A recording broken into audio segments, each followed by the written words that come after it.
And we are a little late, but we are live nonetheless, everybody. Welcome to another NPCs Weekly News Roundup. It is October, what is it, the 16th? Jesus Christ.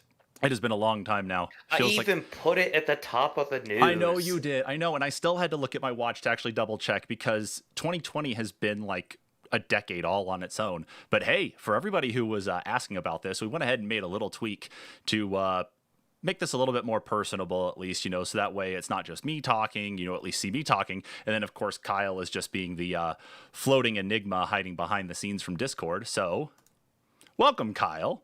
Welcome to the news and letting everybody see you, of course. What's up, man? Hello. There we What's go. that?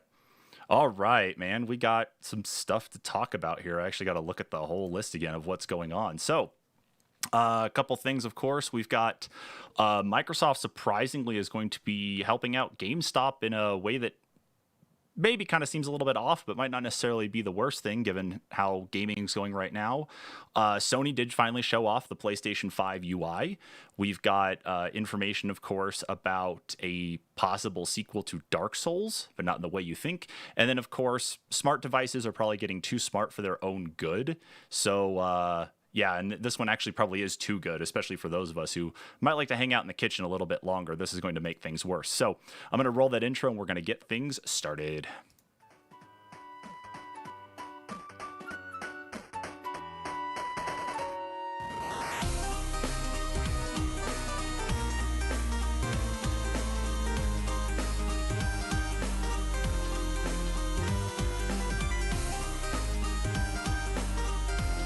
All right, so just making sure everything here works properly. And hey, look at that. Look at that nice formatting. Look at how everything is, even with all this black space of just death around everything. But it was, honestly, Kyle, it was the easiest way to format everything and Yeah, we got there though. allow for these Elgato control, or not the Elgato, but the OBS controls to still be easily accessible. I will buy a Stream Deck at one point in time.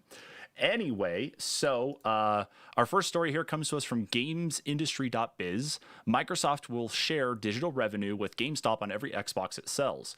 An investment advisor says retailer will even get a share of DLC sales if physical game was purchased from another company.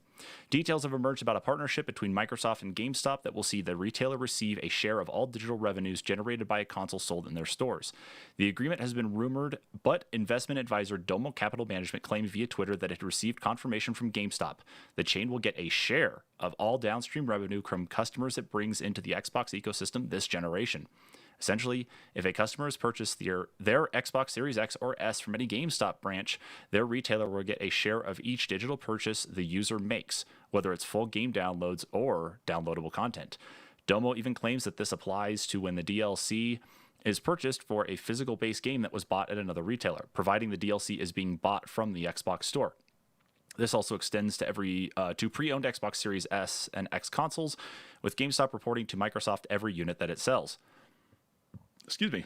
It's unclear whether a similar arrangement exists with Sony. Game Industry.biz has reached out, so no information on that one.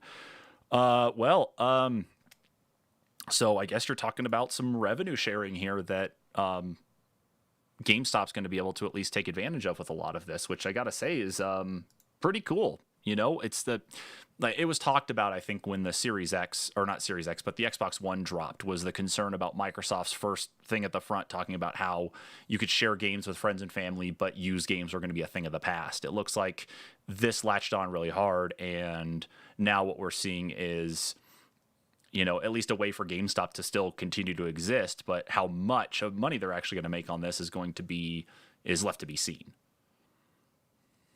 Yeah. But I don't know. I I still have a problem with it.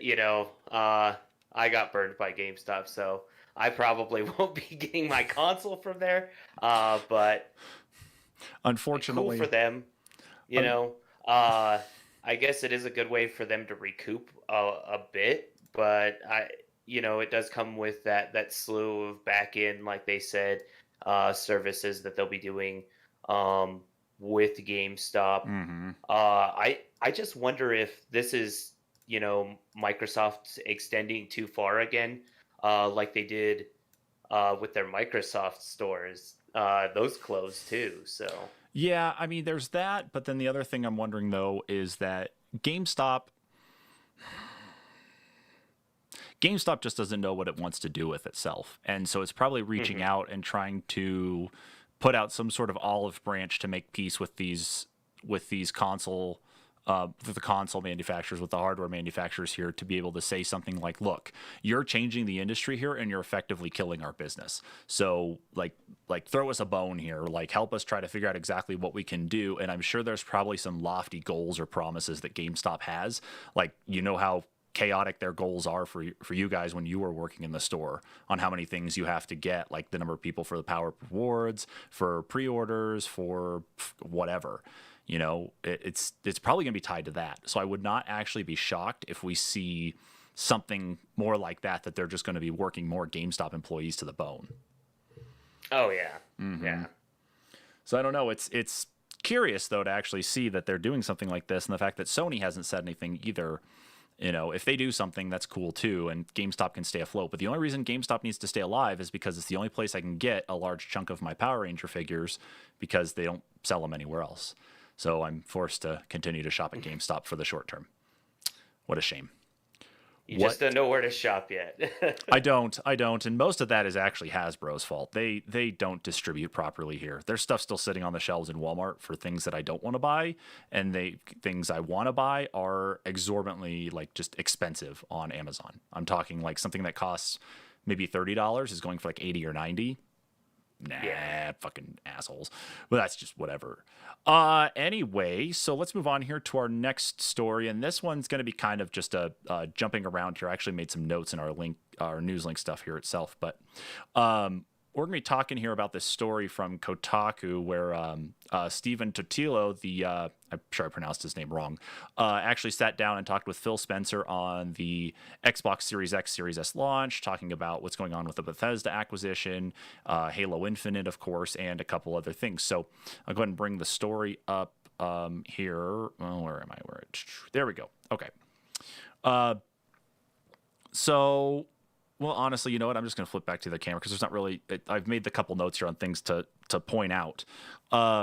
So from Kotaku, of course, the big notes that I found here that I think are really pertinent to everybody is Phil Spencer does say that they expect more sales of the Series X in the short term, mostly because it is a more powerful console, and of course, a lot of people who go and buy the new consoles really want that latest and greatest, thing, and so you're going to see more sales for the Series X initially, but he's expecting that Series S is probably going to end up taking over more of the sales just because of the price point, that it only costs, what, $300 to actually get the Series S, and it's the same price as a brand new Switch with, technically more power. So he sees a lot of that possibly there. And I don't know. I mean, Kyle, when you were working at GameStop, what was the last Xbox One that they were selling there for you? Were you working there when the One X was being sold, or was it the One S? No, I want to say the One X had been out for a few months when I left. Okay. So. And the cheaper version of it necessarily wasn't the VCR looking original Xbox One. The Xbox Series or Xbox One S, excuse me, was the cheaper version, right?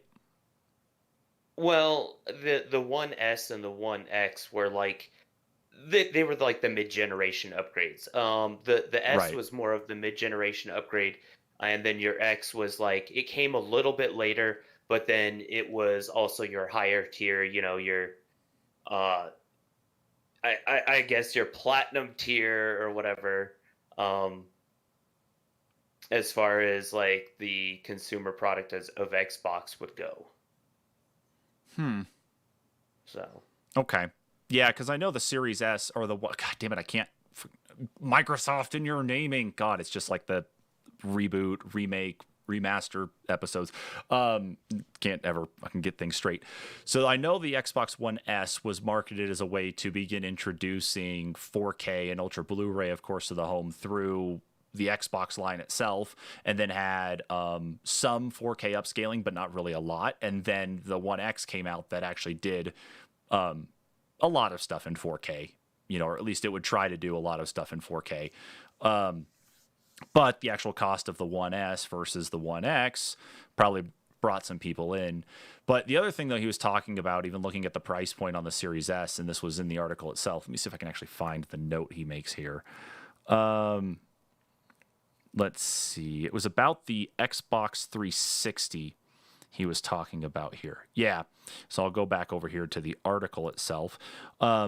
So it says right here, it says expanding the market is a reference to simply selling more next-gen consoles faster because the machine doesn't cost a full $500. Even Sony is dabbling with that, offering its new PlayStation 5 at $500, but also launching a $400 version that has the same specs but won't have a disk drive. Microsoft's approach is more radical. The company is gambling that the power cut isn't as significant as the much lower price. In fact, Phil Spencer says that the Series S could be an effective lure for lapsed Xbox 360 fans who may have skipped the Xbox One or even switched to PlayStation. Even if they go buy a PS5, he thinks the Series S might offer some appeal. Maybe buying two $500 consoles is going to be a difficult thing, so we said, hey, let's make sure we got something to catch a second console owner. So for those who do buy more than one console, especially at launch, this is a neat price point where it's either the Switch or buying a last-gen Xbox or last-gen PlayStation and then having one of the newer consoles. So that's definitely a good argument for it, and how it's going to probably end up being more, one of those that's going to sell more. Because it is a hell of a jump from the original Xbox 360 anyway, all the way up to, the Series S. You're going to have a hell of a quality jump. So that, I guess that makes sense. I mean, are you getting the PlayStation 5 at launch or the Series X? Well, I've kind of decided it'll be the first one that I just kind of see walking through the store. Okay. I'm not necessarily gonna be chomping at the bit at this point. I think building a computer is gonna be more important at this point. We've got better processors that are coming out, and the better video cards that are kind of proving that this generation of consoles is kind of almost a moot point. It doesn't really compete all that much, at least at this point right now, as far as we've seen. Now, as far as the being able to do the quick loads and stuff, that's definitely a change of pace for gaming. Even in comparison to computers, but I don't know. I really do think it'll be whatever I see first walking through the store. I really do, or am leaning towards a PS5 at this point, however. Okay. No, that's understood. I know that you have both consoles. I know Preston has both as well, too. I think Dan is the same way.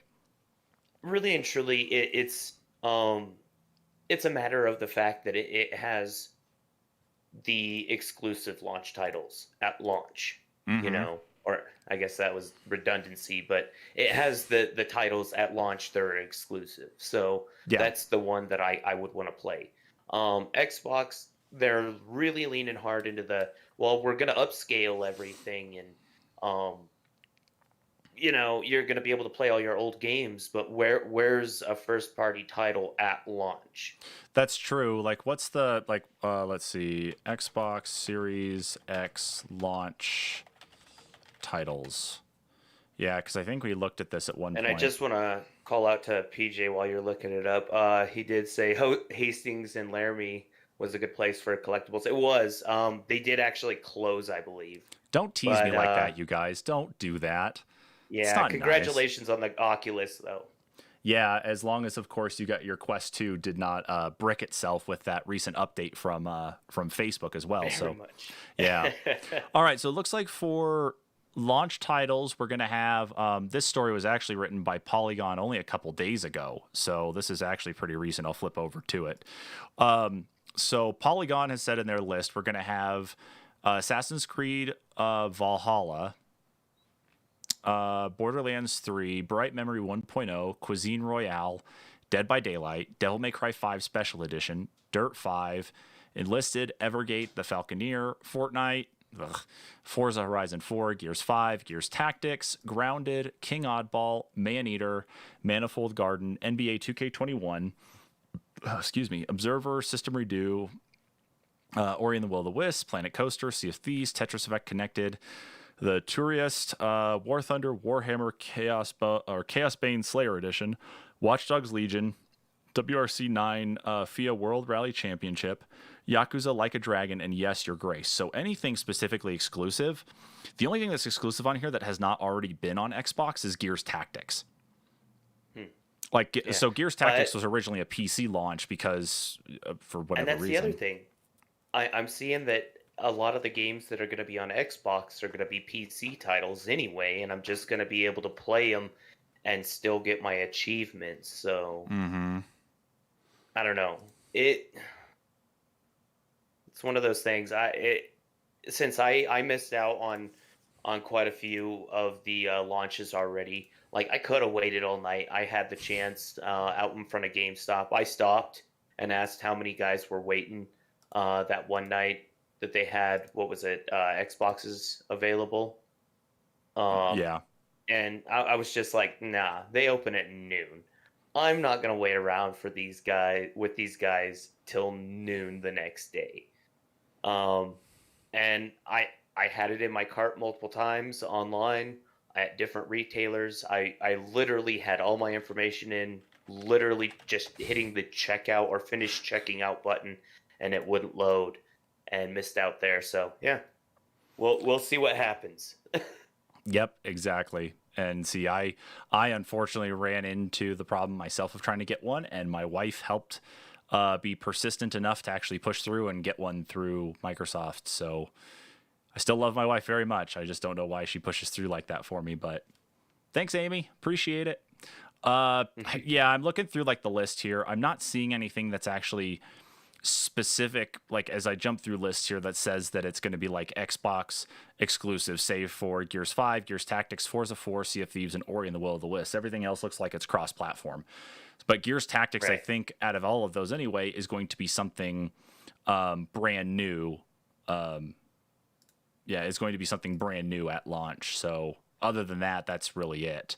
So I don't know what else to really say on that one. But the rest of the Gears Tactics is going to be available on the One as well. So, well, they did it on PC originally, and I've still got it on PC. I still have not beaten it. That's the story of my life. But I've also last I read is that it was only going to be on Xbox Series X. I didn't think it was going to go back to Xbox One. I thought it was available for preload on Xbox One. I'm not going to argue with you. I'm not going to say you're wrong. I'm just going to look and see here for sure, just to see what it works on. Let's see. It doesn't say there. Okay, guess what? To Wikipedia we go. Oh yeah, sure enough, it's right there. But it's going to look like up Game Pass right now. It's going to look like crap on it's going to look like crap on it though. But yeah, Xbox One and Xbox Series X and S on launch day. Yeah. Great. Okay. All right, so going through the rest of the points here. So the rest of the stuff here from the store that's actually pretty good is so Phil Spencer did say going between the Xbox Series S and X. The Series S is definitely snappier than the Series X, mostly because of the reduction in quality, or at least reduction in resolution, since you're doing 1440p output versus 4K. You're scaling it down by 50%. So it shouldn't take too long for it to actually boot itself back up. But I know in the test runs of people who have pre-release consoles so far, some people have been reporting boot up times of, like, what was it for GTA 5, like just under a minute and a half, I think, for the game to fully load in. And of course, it takes longer on the previous consoles. But he did say that still pretty long. Yeah, he did definitely say that the snappiness was there, and yeah, that is long for sure. But let's see here. Where was that comment about though? Because there was something that he said here too. I can't find it though right now on what he was saying about it for sure. But anyway, still really good article to go through if you want to read the entire thing. Last couple things, of course, though, is on the Bethesda purchase. Phil Spencer went on to say, this deal was not done to take games away from another player base like that. Nowhere in the documentation that we put together was, how do we keep players from other players from playing these games? We want more people to be able to play games, not fewer people to be able to go play games. So essentially, the concern that comes up of the Bethesda purchase is, now that Microsoft owns them, how much of Microsoft's power is going to hold over everything, and everything's going to be an exclusive. We of course know that we've got the next Elder Scrolls game that's still coming on down the line. We've got what is it, Deathloop as well too, that's coming out, which is supposed to be going to PlayStation 5, so that contract's going to be honored. And then of course we got sequels for anything for Fallout and everything else that Bethesda makes there too, including stuff for Doom. Which, speaking of which, Doom Eternal's on Game Pass. Go get it. Yeah, I know I haven't beaten Great it sales yet. Yeah, pitch there. I know exactly. But basically, he doesn't want to take away from the gamers who are already playing or expecting to play Bethesda games on other consoles right now. But there's nothing in the cards that says that they're going to go full on exclusive, or if they're going to specifically just or allow like little bits and pieces to get out there. Because of course we've seen it with the release of Steve and the Minecraft heroes for Super Smash Bros. Ultimate this past week.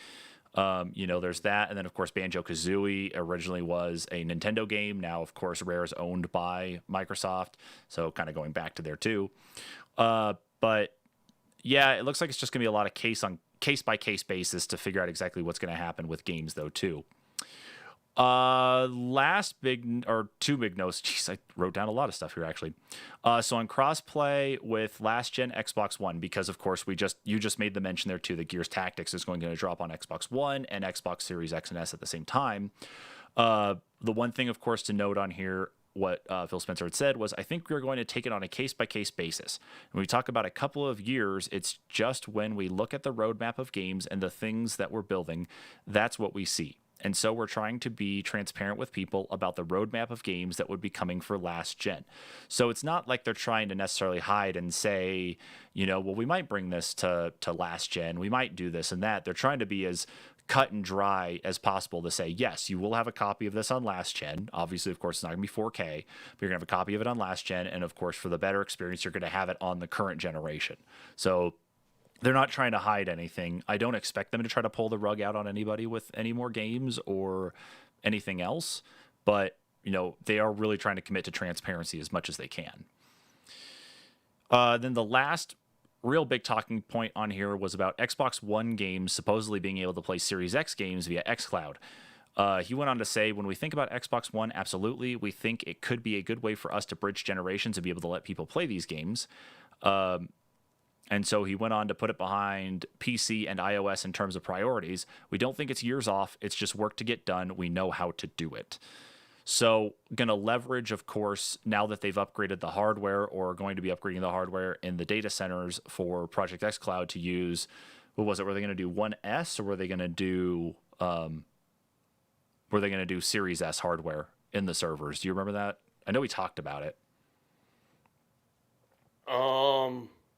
I thought they were gonna do just. I thought they were gonna do Series S hardware. No, I don't remember. Now you make me want to look it up. Yeah, I've got the story here. It goes on. Let's see. It says here. This story was from June 18th. Let's see. Testing has already begun on upgraded xCloud servers. Microsoft is even experimenting with dedicated PC server blades for streaming PC games over xCloud. Yeah. Okay. So because they are getting to launch it, so the current version that's launched right now is running on Xbox One S hardware. So it's running at least on kind of like the step up. So it's not original Xbox One hardware, but it's running on the partial step up. But they plan on doing Xbox Series X hardware next year. So that means that we're going to have probably some sort of tiered approach between the two then that, it's probably going to look at what you're playing the game on. And then it's like, okay, do you really need xCloud for 4K or anything like that? Or are you going to be better off with, you're playing through an Xbox Series S. Okay, well, let's just send you 1440p. So, right. Yeah, so that's what, okay, so it is 1S, and then they're going to do Series X next year. Of course, no news on Halo Infinite. I'm going to just scroll through the rest of the story here really quick. So nothing on Halo Infinite. They already talked about cross-gen. They kind of talked about file sizes on here too. And I guess Sea of Thieves, they actually lowered the install size to 20 gigs or by 20 gigs. They didn't, I don't know exactly how big the original install happened to be. Okay. So the install was originally 35 gigs on Xbox One, and it went down to 10 gigs. So they were able to at least reduce their footprint with the install there, which is good. And with the lack of storage expansion, say for the expansion cards on the Series X and S, or if you want to go hard drive, you're kind of stuck with the 1 terabyte. There was a talk about, of course, a good relationship with Nintendo, like we talked about with Banjo-Kazooie and Minecraft characters going to Super Smash Brothers, but no further discussion really on anything else that could be happening with some sort of crosswork between anything Nintendo and Microsoft right now. And yeah, I think that's it right now. There are a couple other smaller points there at the end of the story, but if you want to go check it out, again, this is a write up from Kotaku. I think it was actually a pretty good read. So yeah, go ahead and go over there and hit that up. Yeah, now we get to move on to the next story here. Did you get to watch this video yet? I haven't had the chance, no. Okay. All I right. started watching it, and yeah, Okay.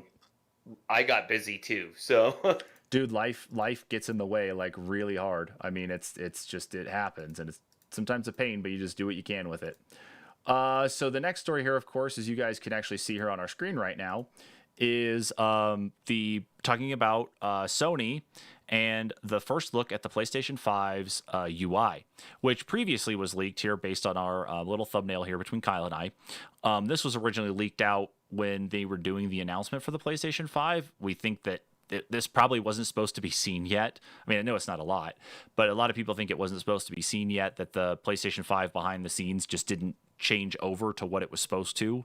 And, that was like the very first thing that we ever did see. Where am I here? Put button. There we go. All right. So first look at PlayStation 5's next gen UI. So the video itself, I think, is about 11 or 12 minutes long. But we can cut through the bullet points here probably pretty quick. One of the highlights is a new control center, which provides immediate access to almost everything you need from the system at a single press of the PlayStation button on the DualSense wireless controller, all without leaving the game. So it's essentially kind of what we've seen from Microsoft so far with a lot of the quick resume functionality that's coming up. It looks like Sony's also going to be doing the same thing as well, though, too. But they're really cutting down on a lot of the stuff that you interact with. So that way it doesn't seem like, the menu itself is a burden, though, too. Let's see here. I'm going to go ahead and just pop over here to where the UI actually first comes up on the video. So the UI itself, at least from sign in to getting to the actual main screen, was pretty quick, though, too. The Xbox looked like it took a little bit of time to actually get to that. So this could be one of those optimizations that Sony ended up actually doing really well with in their SSD build out. So good on them for at least doing so. Yeah, let's see here. One thing that I really want to highlight, since it's kind of right there on screen, is the activities. Mm-hmm. That I think is a really cool feature, and that is one of the things that I did get to see. But as an adult playing video games, man, that is awesome. You can tell how far you are to your real next big goal in the game, Mm-hmm. whether it be an actual trophy or just like the end of a chapter or something, and it tells you exactly how long, depending on your play style, it's going to take you. That is cool. I gotta take this stupid hat off, man. I got this stupid nub of the top of the hat digging into my head, and it's driving me insane. Anyway, sorry. I like that though too. I love that it's now brought in the challenges. So instead of having to try to figure out, okay, where do I go to get this trophy? Do I, it's like with Halo where you have to go and get the different skulls, and they don't really tell you where they're at anyway. You have to go really exploring around. I like that this actually helps to kind of bring an additional level of challenges though, which hopefully contributes to additional trophies outside of what was originally planned for the game too. Xbox kind of has that, but it's just to, the achievements. Right. This Right. looks to be more than just achievements, and it actually tries to calculate the time differential down to your playstyle, like I said. So if you're the type of person that likes to crawl around every inch of the map, then it's gonna calculate try to calculate um, a little bit of extra time for that. Mm-hmm. So I don't know. I think that's a super cool feature because I'm someone that there are days that I know I can only sit down and I've got 20 minutes and I really just want to play, a game for 20 minutes What I like is this though here. just to unwind. It's this last sentence here that I think is actually really cool. Some activity cards can be put in picture mode so you can view them without having to leave the game. So that means then as you're playing the game, you can actually have the information right up there in front of you instead of having to leave to the main screen to go read it again and then hop back and forth. You can have it just there in real time.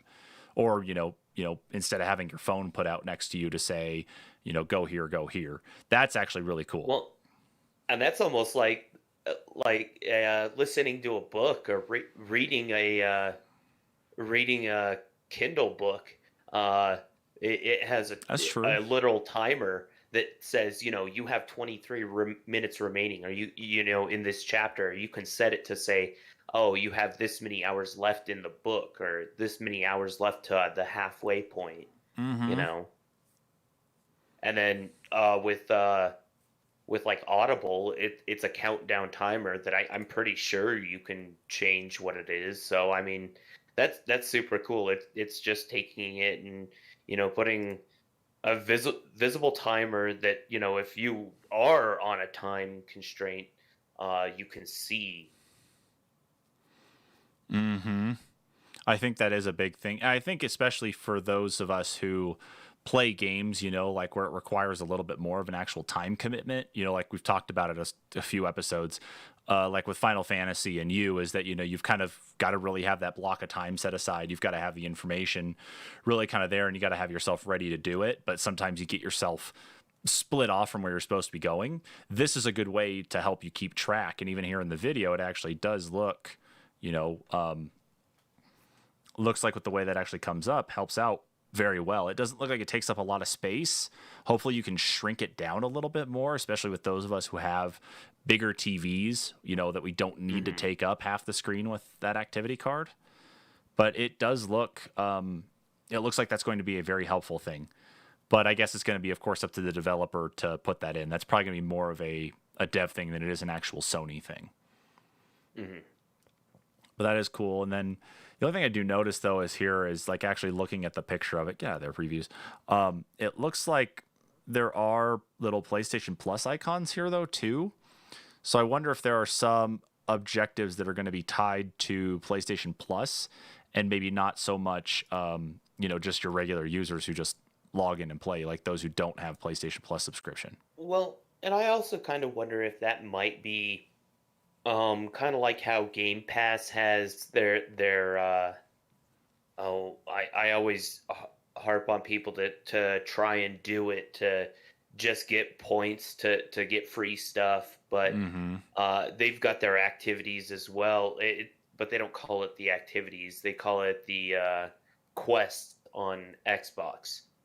And That's those yeah, quests, you earn the points, that is the and name. those points you can get free cash to spend on Xbox. Uh, Mm-hmm. digital games, or you can get Game Pass Ultimate for free for a few months, and it's totally worth it. And a lot of it actually is just following games that they put up on Game Pass and playing them. So I mean, if PlayStation is trying to do that as well, that's pretty cool Mm-hmm. because they are going to have that library for PlayStation Plus people that they've been showing off. That uh, it's basically what it looks to be is PlayStation 4 games that you're going to be able to play for free. But still, Right. And this is one thing I actually didn't notice when I was watching this. I must have been like scrolling through a little too much on this one. But they actually have a screen share mode where if you're talking with somebody on PlayStation, you're both playing on the PlayStation 5 at the same time, they can actually share their screen with you while they're playing their game. And you could be, chatting with them and play your game at the same time and see what they're up to. So if they have some sort of cool event or activity that happens in their game, like especially if it's a competitive game, maybe not necessarily so much of a story one, but you'd be able to at least have that up and running next to you at the same time. So, that's I think But kind of also, neat. you think about this, it's also kind of a new level of couch co-op.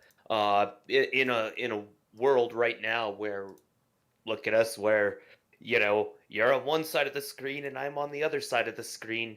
Um, we can do that with video games too. So that's Yeah. kind of a cool feature. It's basically like having a Zoom call, um, to be able to play a game, to be able to have that couch co-op experience. Yes, that's 100% correct, man. That's totally on point. I think that might actually help to bring some of that back, especially with what's going on in the world right now, and not being able to see people. That's one way to help actually do some of that, especially if you can somehow do a side by side, like how we're doing our news right now, and you can do anything side by side like this. I could see my game, you can see yours. Um, that I think would be one way to help kind of bridge that gap for what a lot of people lost here in the last 8 months or so. Hmm.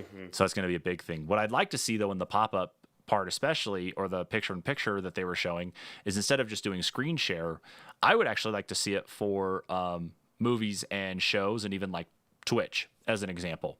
So you can have, like, say, a Twitch stream going that you might want to peek into, or or you're watching us, of course, and you want to put us up on your PlayStation 5. Keep that in mind. Well, I Um, I don't know if they still have it, but I know on 360, just before the Xbox One launched, they had the ability to do a Netflix party, and your avatar, it had like a movie theater screen, yeah, picture box around the that show, was and it that was was like your way back Xbox in the Live day. avatars in the theater.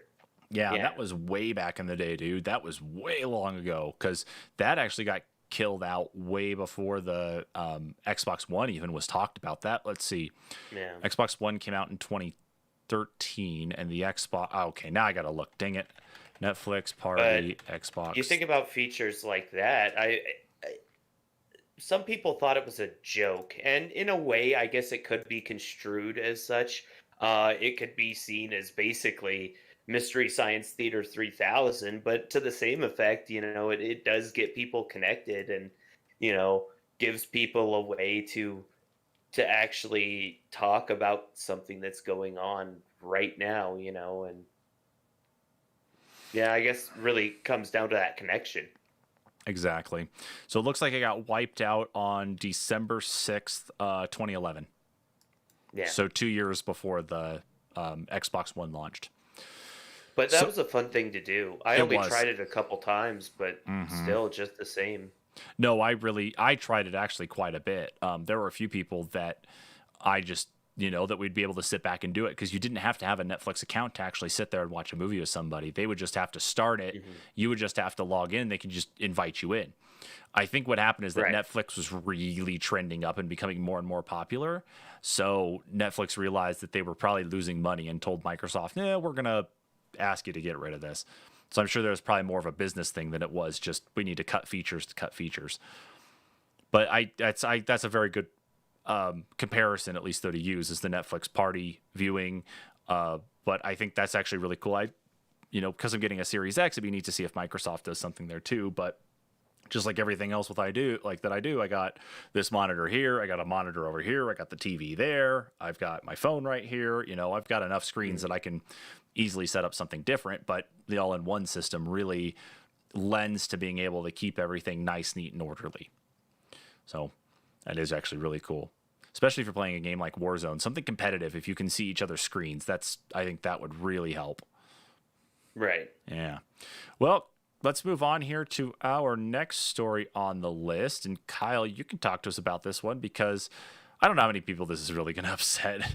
I don't know how Yeah. anybody's going to feel about this, because we've talked about this one plenty.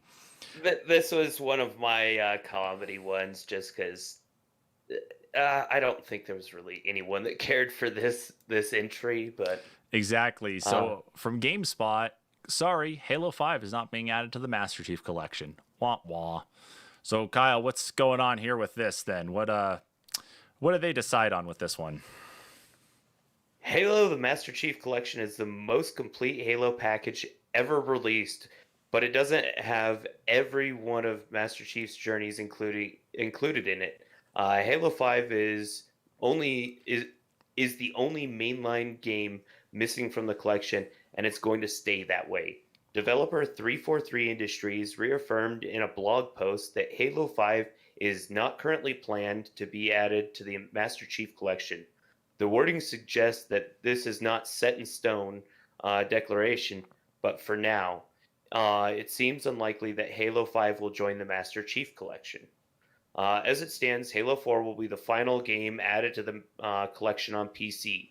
The Xbox One edition has included Halo 4 since the release in 2014.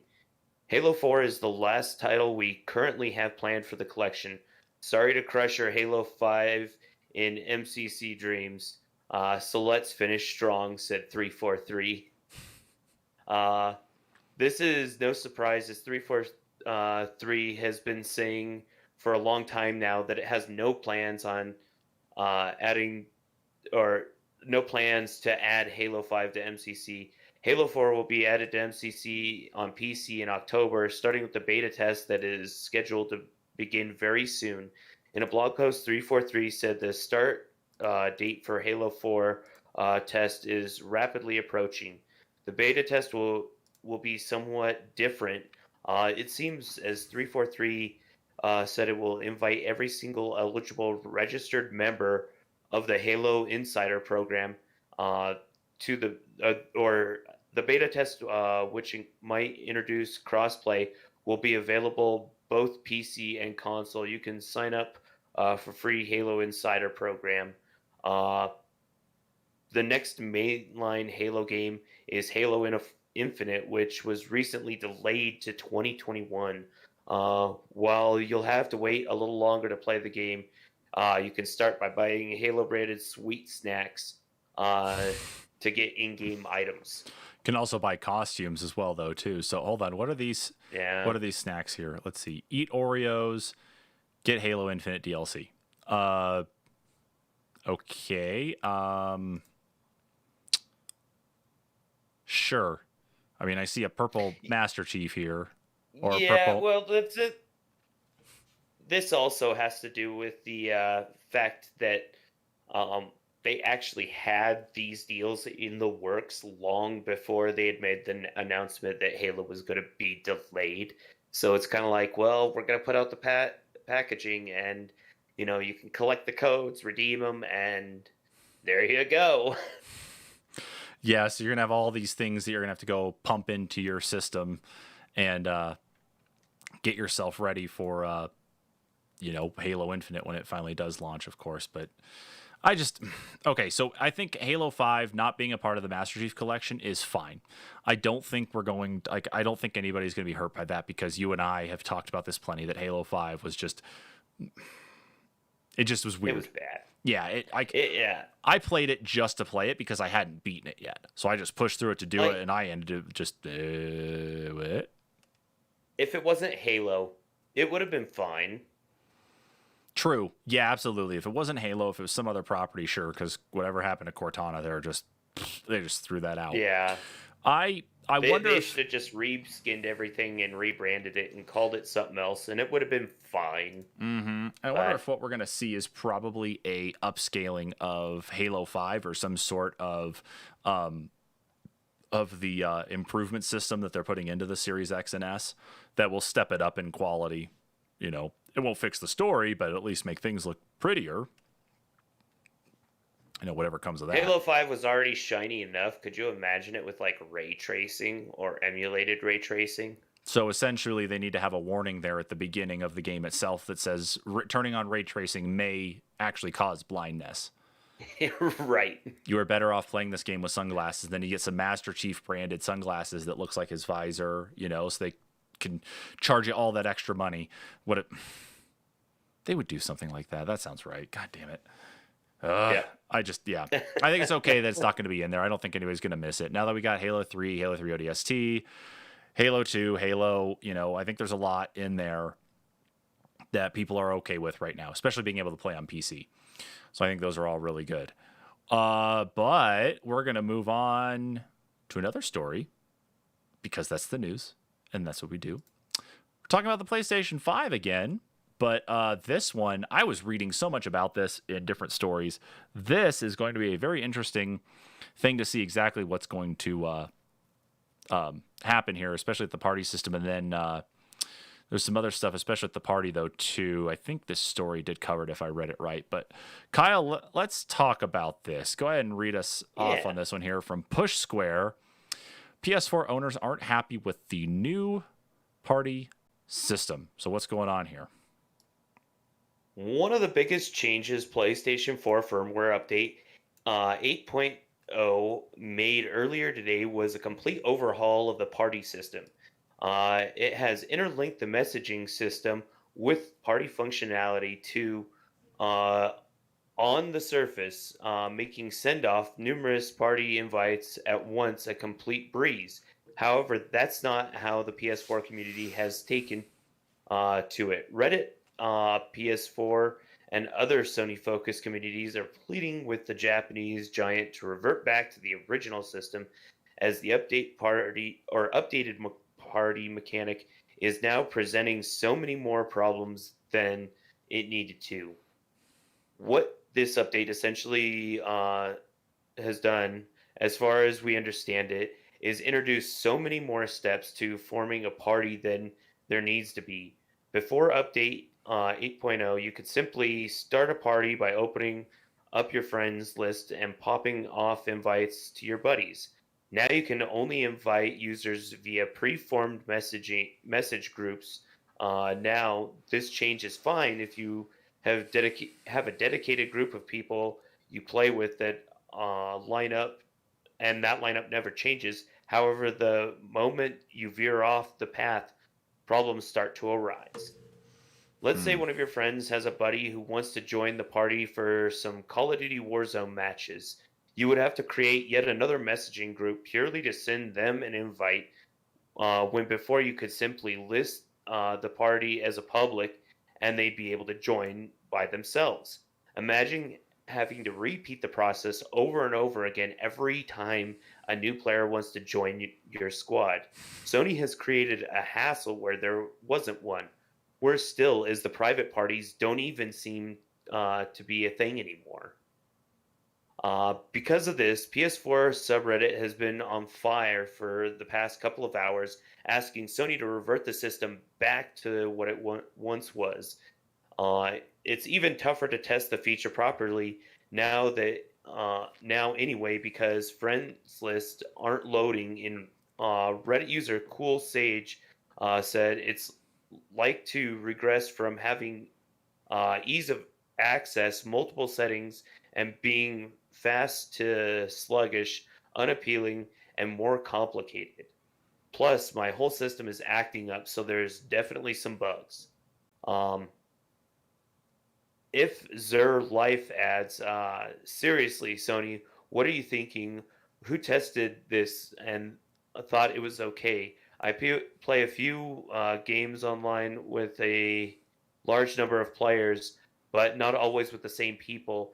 And now every time I want to be in a party with the people I need to create a new group, this is beyond stupid. There's so many things wrong with the new party system. I am lost for words. So yeah, Wow. that's pretty nuts. Wasn't there something else though with chat too that was going on? There was. Yeah, and yeah, I don't really do party systems and stuff. I can honestly say on the PlayStation, because I don't really play a lot of multiplayer games on there. Mostly what I use it for is I do the PlayStation Plus for the free games, and I play first party games, like the exclusives. So I haven't noticed it. I got the update. It actually ruined my spot that I was in on Shadow of Colossus, but that's not good. That's no bueno. Yeah, I haven't really checked it out much at all to see if there were any problems with it. So Interesting. Yeah, because like here's the story that they're talking about, and this is the same update that actually is causing some of the issues. So I'm going to flip over here to it, Kyle. Um, this is from the sixthaxis.com and was published on the 14th. So it says PlayStation 4 System Update 8.0 warns your party voice chat can be recorded and sent to Sony for review. Sony has provided updates here at the Oh top. yeah. Yeah, so part of And they can actually ban you, from what I've heard, because I did read something about this. Yeah, it says right here, as a part of the update, Sony have announced that all party voice chats may be recorded and the internet is not having it, with angry tweets about invasion of privacy and consent. The internet isn't very good at reading the small print, as since launch, the PlayStation Network terms of services include the following text. Information we get can include your content, voice and text communications, gameplay videos, the time and location of your activities, real name, your PSN online ID, and IP address. Okay. By using the PlayStation Network, you implicitly agree that your voice could be recorded. This is nothing new. What is new is that the 8.0 update shows the following message, which seems to suggest your fellow players will now be able to report a voice chat to Sony, who can listen back and see if there was anything unsavory going on. Unfortunately, as Update 8.0 has completely screwed the friends list on the PSN, we can't check to see if this is the case. So it says that the chats must be sent to us by other users, so Sony are not monitoring every single voice chat, just the ones that get sent to them.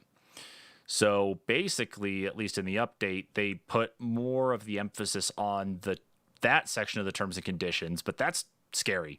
Like as soon as you boot up in that and you see that whole update right there, that's, compared to the terms and conditions, that's kind of like way more in your face than it was previously. Well, there's two sides of that though, because if Sony can record you and just ban you for no reason, that's probably monitoring by bots. That's kind of on them. Mm-hmm. That's bad, but to the same effect, it can cut down on cyberbullying too, and that's good. That's also very good. Yeah, I mean, I don't think it needs to be said here how toxic people can be online, especially like when you're playing a multiplayer game. So that's definitely a big thing to help kind of get out of there, though, too. But it seems like this voice chat is specifically voice chat in parties, which means that, say, if the three of us were, you, myself, and Preston were all playing a game on PlayStation, and Preston said something, and, the only people who could report it are either you or me. It's like this just seems like this is more. It's just weird that it's mostly just parties, which most of the time you're going to have just your friends in. So it's like who's reporting who in this one, really, though. I mean, it's bizarre, but it seems like from their update, this is more about for PlayStation 5. It says voice chat recording for moderation is a feature that will be available on PlayStation 5 when it launches and will enable users to record their voice chat on PS5 and submit them for moderation review. The pop-up you're seeing on PlayStation 4 right now is to let you know that when you participate in a chat with a PlayStation 5 user post-launch, they may submit those recordings from the PlayStation 5 console to Sony Interactive Entertainment. So it looks like Sony did actually put up a explanation on here. Let's see. Okay. So here's how exactly they've defined it. Once the PlayStation 5 console launches, if a PlayStation 5 player needs to file a harassment report, they will be able to include up to a 40-second long voice chat clip in that report. 20 seconds of the main conversation with the other player, plus an additional 10 seconds before and after the conversation selection. Only the most recent 5 minutes of voice chat will be available for a player to use for this reporting function. These reports can be submitted directly through the PlayStation 5 console and will be sent to our consumer experience team for moderation, who will then listen to the recording and take action if needed. Some submitted reports won't be valid, and our team will take this as an opportunity to provide guidance and education. There won't be an option to opt out of this voice chat recording function because we want all users to feel safe when playing with others online, not just those who choose to enable it. Interesting. I wonder if we're going to see some more like built-in stuff where people are going to instead, map in like, say, push-to-talk buttons or something on their headsets, or, some sort of secondary device. So that way, if you're chatting, you just use push-to-talk, and then anything that you say inflammatory, obviously, or something that could get you in trouble should not, hopefully, be recorded. Right. That's one thing I can see, because, of course, playing on PC, push-to-talk is one thing. Open mic is also another thing, though, too. But most console games, I don't think you really have anything push to talk. I think a lot of it is specifically open mic, right? I think so, yeah. I was gonna say I I have to fully admit I have not played a console game in a while. I have not. So it's one of those things I don't immediately recall, but it's thinking back, yeah. So okay, but that's one thing I see. So I get what Sony's doing. They have to moderate, they have to police, they have to make sure that everything is staying within their terms and conditions and what they're expecting of their players. I'm just curious about the abuse side of it because we've seen what Apple, Amazon, and Google have gotten into trouble with as of late with the recordings from Alexa, Assistant, and Siri, as they use those to moderate, to not only to more so improve the product than anything, but there is some stuff that those smart speakers will pick up that probably shouldn't really be shared out with anybody else. It's just, a pain. So I'm wondering if at least on that front, that could be some of the privacy concern though too, not necessarily just chat, but the stuff behind the scenes. Right. But I guess it depends if the DualSense controller has a microphone built into it, or if the PlayStation Eye has a microphone built into it. Okay, then there's a big issue there on that side of it. But if it's just waiting until a headset's plugged in, then that's what we have to just wait and see on. But okay, I understand it. I get it. I guess we just have to see how well the moderation works because it may not actually last as long. So. Very interesting indeed. Well, way to go, Sony. I guess it's innovating. I don't know. I mean, you're trying to protect people, trying to really clamp down on the cyberbullying stuff for sure. So understand that. Hopefully, especially if anybody gets swatted too, that's another thing as well. So, but let's carry on here before Kyle swats me because of how long we're taking on the news tonight. We're going to hop into the next story here. And Kyle, talk to us about this one from TechSpot. AMD bundles Far Cry 6 with the purchase of select Ryzen processors. Ryzen 5000 and 3000 chips are included in the deal. Let's see. In context, PC hardware bundles are a great way to gain some extra value when you shop around for new processor or video card. These deals, which often throw in one or more games with the purchase of a new system component, are plentiful and always worth keeping an eye out for. Today, which would have been actually the 14th when this was reported. That's correct.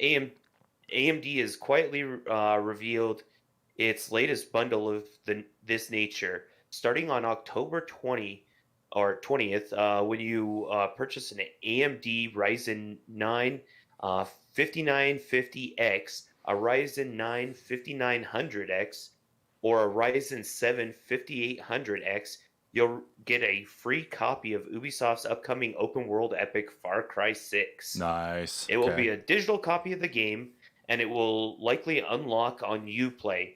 The bundle also includes in-game items for Far Cry 6, which will probably consist of a few exclusive skins or weapons. As part of a separate Equip to Win promotion, you can earn the same copy of Far Cry 6 starting on the same date by purchasing the Ryzen 9 3650X, the Ryzen 9 39XT, or the Ryzen 7 3800 XT. If you haven't heard of Far Cry 6 yet, take a look at the game cinematic trailer, of course, on YouTube. Probably be one of the best shooters, I imagine, of the newer generation. Maybe. Hopefully they get a lot of their stuff worked out because, for the beginning.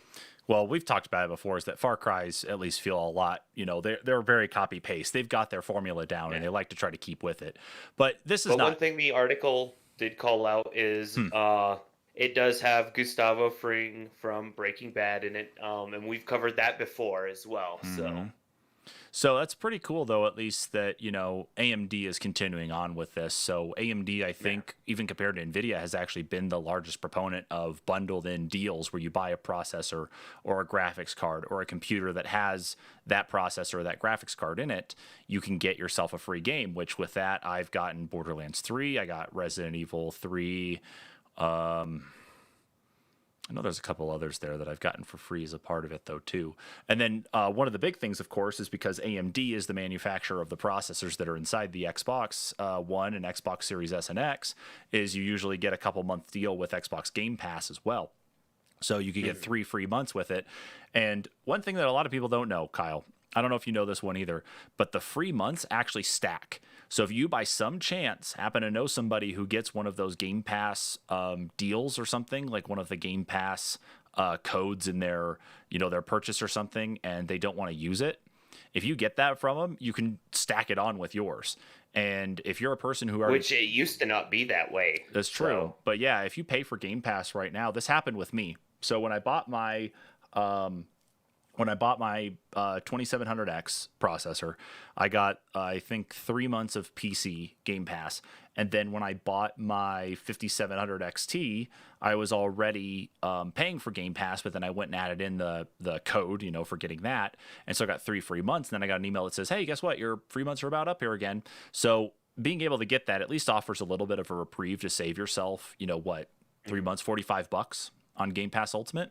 So that is a really neat deal that you can do and stack stuff like this. And I think AMD has really been the best deal you can get for not only a processor with enough power or a graphics card with enough power, but also having some free games come with it too. So you can at least put those new parts to the test.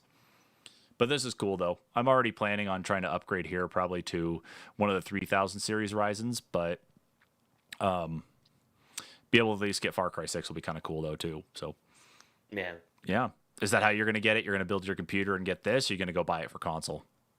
I'll probably build my computer and do this because... See, there you go. I prefer my shooters on PC anyway. So, especially once I have an actual desktop, it'll be a little bit easier. The laptop's nice for playing games, but it's not necessarily the best. No, and I wouldn't play, like, there'd be things I'd play on a laptop. If I had a laptop that was powerful enough, I could see actually doing more things. But if I had, if mine was like a lower tier laptop like my wife's, hers could probably just play Minecraft with no issue, then I understand that, and then build something more dedicated. So yeah, plus your laptop needs to just be probably taken outside and shot, but that's my laptop's not that bad. Like I said, mine actually was promoted as kind of like the flagship streaming machine for Titanfall on computer. There you go. Yeah. So, so it came out as a top tier when Titanfall 2 came out. Mm-hmm. So it's not terrible, but no, yours is actually fine. I'm just giving you some shit, man. Yeah, it doesn't handle all the things I'd like it to, though. So yeah, that's why it's like mine can handle it. I just hate that I had to go get 16 more gigs of RAM and an M.2 solid state drive for Warzone. How many gigs of RAM are you up to now? 32. Oh, okay. Yeah, playing Warzone at 1440p on my computer, I was not only causing my original bulk storage drive to just chug along, but it was also maxing out my RAM at 15 gigs. And I couldn't find any way to truly reduce it. I did everything possible to reduce it, but just I had to go and buy everything imaginable there to actually just make it work. So you were throttling just to get there. So that's why I built the streaming PC that I don't even use right now. And to be honest with you, I might just have to see if Preston wants it. I might just have to see. It's like, hey, I got this. I'll just wipe it, and it's like, okay, here, get $300 and it's yours. It's got some old stuff of mine in there. But comment here from Alex on Facebook says hardware bundles for specific games actually used to be pretty common when special proprietary chips were installed into the game carts. Didn't think there'd be anything like that again. Yeah, that's true. Is that back when we had that type of DRM built into physical DRM. I'm not talking the logical just zeros and ones on a CD or a DVD. But yeah, those physical cartridges, that was one big thing for sure. That you could have those types of built-ins. But yeah, nowadays, of course, the bigger drawback I think to nowadays is that while you get the benefit of those games, they're still digital, which means that if the storefront goes belly up, sorry, your game might be gone too. So it's kind of a unique trade-off in how you get it, but that's just the way the industry's going anyway. So just like the way the industry's going, we're going to move on as well. And we're going to be talking here about uh, this is going to be very interesting here itself. This story comes to us from PC Gamer, and it's talking about a sequel to Dark Souls, but it's not who you actually think it's from. So Dark Soul, this actually says modders are making a direct sequel to Dark Souls with a whole new map. The mod, called Nightfall, is a collaboration between well-known Dark Souls modders like the creator of Daughters of Ash. So this comes to us from PC Gamer. Dark Souls is getting another sequel, though not by From Software. Modder Grimrook, who released Daughters of Ash, the most popular mod for the original Dark Souls, has pulled together a team of other modders to make something even bigger. It's not just a transformation of the original Dark Souls, but a whole new game built from its pieces. It's called Dark Souls Nightfall.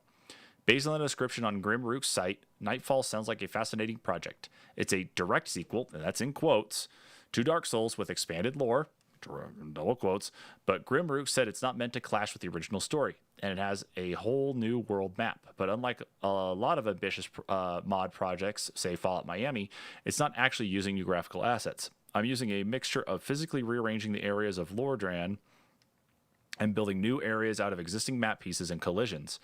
The same goes for enemies. There are no brand new models, but the modders are heavily tweaking the animations and retexturing existing enemies to make them feel new.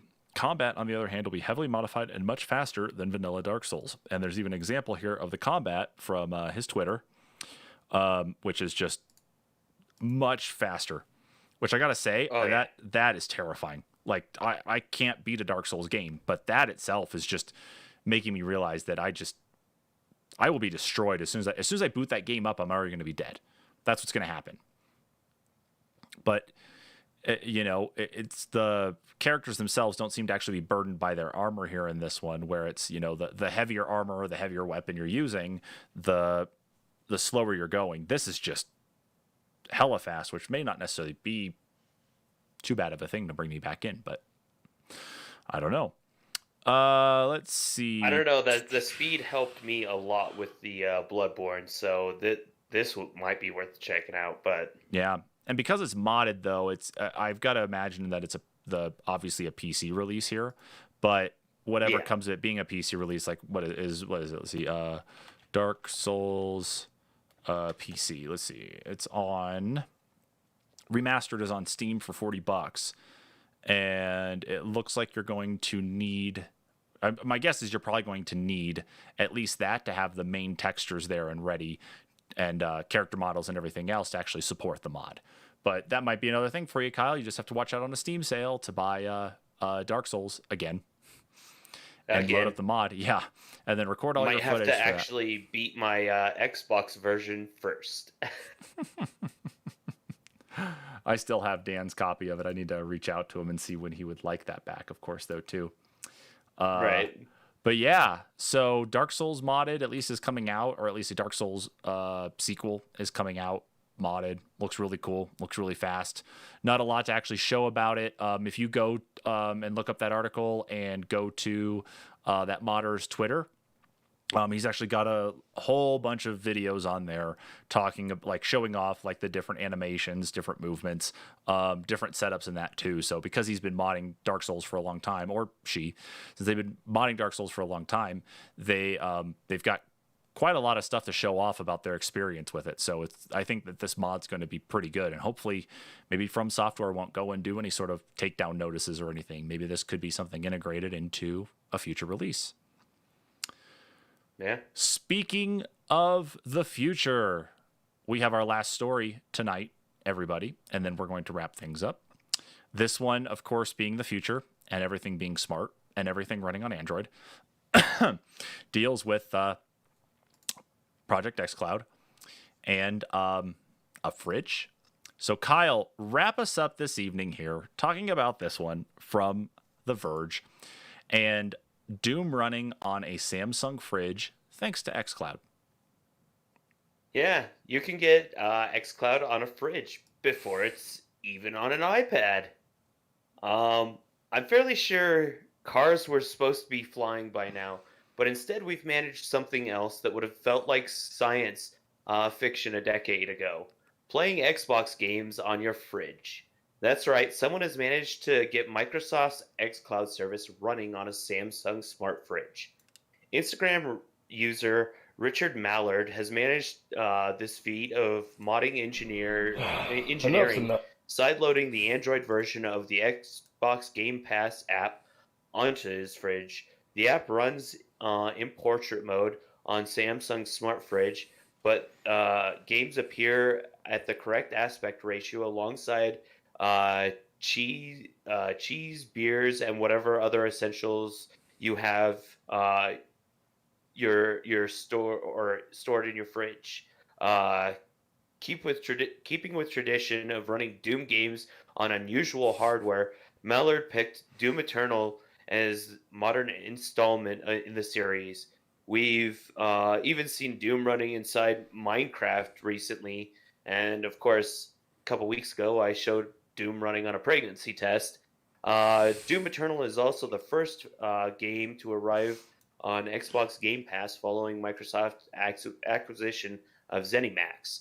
While xCloud running on a smart fridge is certainly amusing, it also means Microsoft's games streaming service is available on fridge before it's launched on iPad or iPhone. Apple has been blocking several services like xCloud and Stadia from iOS and iPad OS, but the company did offer an olive branch recently, which would mean Microsoft and others would be able to package cloud games into separate apps on the App Store.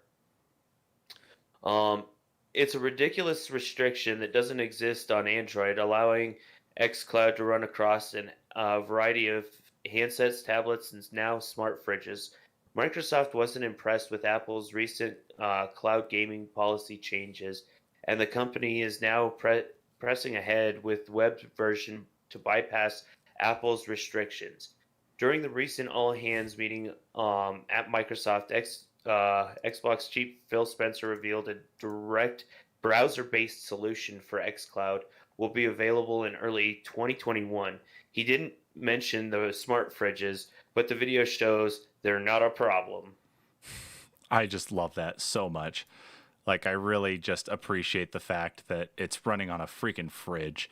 It's Yeah. I don't even know really what to say about the rest of that. I mean, it speaks for itself, and the fact that we've got Android running on all these different things, and someone was able to sideload it, and do this. Yeah. This is not a surprise. We've got. If this was the case, Well, like I if want to say in July, someone sideloaded Warcraft on their car stereo. Like, wow. Like World literally, of like I Warcraft. was gonna say, like Yeah. literally, wow, or Yeah, wow. literally, wow. Yeah. No, I like this because, like, if I did this, I would probably spend more time hanging out in the kitchen than anything. It's like, you want to play games? It's like, okay, Right.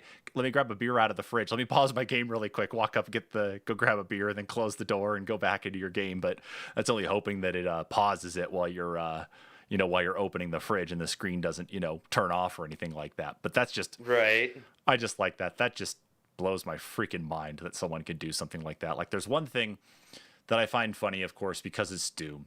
And I know this is definitely a funny one for those in the developer world, though, too. But I came across it just doing some scrolling through Twitter one day. Kyle, I know you've been learning about some stuff there specifically about, Google's environment. You probably had some talk about like Kubernetes and Docker and containers and that. Yeah, so I'll share my screen here to actually put this up really quick because this is just funny stuff. So someone actually went and wrote something called Cube Doom, which allows you to kill pods in Kubernetes using Doom. So you basically go into Doom, you basically boot this up into there as its own Docker container, and you go around into this game shooting, like actually killing your pods. So I was asking if this is something that I might be able to set up, whenever we can do any of this at work, and I have not heard a response back yet. So I'm sure my boss is probably thinking like, how soon can we get him out of here?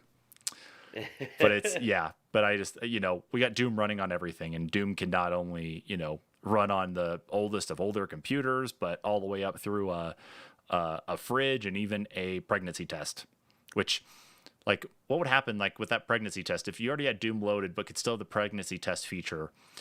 If you ended up coming out as pregnant, would it like come out and actually like show like ultra nightmare difficulty selected. You would give birth to Doom Guy. All I imagine is like a baby body and then the Doom Guy helmet coming out too. Yeah, which I was gonna talk about that article, but it would have been short mentioned. But I did have an article that Doom Guy says that Doom Guy's name is Doom Guy. I heard his name was like John or something, something generic like that. But I don't remember on that one. I'm not going to say anything else on that part though. But yeah, Doom Guy's name is Doom Guy. That's fine. Yeah, first baby's words are the first words are rip and tear, not mommy and daddy. It's rip and tear. Yeah, it was a post from John Romero that his post says Doom Guy's name is Doom Guy. Awesome. That sounds right then. Yeah, as long as it's coming from John Romero, then it's fine. He made the game. He was there. He did that. I can't find him. So you could give birth to the Doom Slayer, or to just Doom Guy if you prefer. Sure, we can do that. What also we can do, though, is wrap up our weekly news live stream here. So, Kyle, I'm glad we could actually get the camera stuff figured out. And apologies to everybody out there, though, too, that we were running late. It has been a day. It has literally been a week, like rolled into just like one day. So it took a while to set everything up for the dual camera stuff here. I'll do some cleaning up of probably all of this as we go on, and make sure things are a little neater as we go through this stuff, though, too. It just requires a little bit of tweaking and a little bit of cleanup. And that, at least until the pandemic stuff is over and we can finally meet up and actually record stuff in person. But Kyle, glad you joined me again. Glad we could actually show you to everybody, even though the last time I think we did that was probably the Overcooked live stream back in probably like December or January. Right. It's been a while. And of course, thank you to everybody who tuned in to this week's news. Of course, if you are watching us on Facebook, make sure to hit that follow button and that like button on our Facebook page. If you're watching us on YouTube, make sure to hit the subscribe button and the notification bell. If you're watching us on Twitch, make sure to hit that follow button. Biggest thing, of course, about us is outside of doing the weekly news live stream is podcast. That's where all of this began. So please make sure to tune in to our podcast. Anchor.fm/the-NPCs-podcast is the home of our podcast. Tons of different platforms supported. That includes like Google Podcast, Apple Podcast, Spotify, and plenty of others. Check out our episodes from this last week as well. So of course we had our newest topic episode was top video game remakes, which for us, of course, if you heard how we talked about remasters last week, this week, of course, when we're talking about remakes, we're really wanting to bang our head against the wall. And of course we got our new topic coming up this next week too, which I think we're talking reboots. I don't remember. Yeah, I think so. We're doing something. We are talking in one of these. Yeah, and I promise I won't pass out in the bathtub or anything from extreme amounts of pain this time either. So we'll hold off on that one for next time too. But also one thing that helps us out though too is that if you do like what you're seeing and you do know people who out there like who would also find entertainment with watching us do the news as well too, please make sure to go ahead and share this out. Helps us out a lot, of course, to expand our reach out there and be able to do this and keep things going, because this is one of our favorite things to do, is to be able to sit back, talk about the news, BS about what's going on, and share that along with you, especially as you follow us along in chat on all of these different platforms. So thanks everybody for catching us on this one. We'll catch you all later. Bye.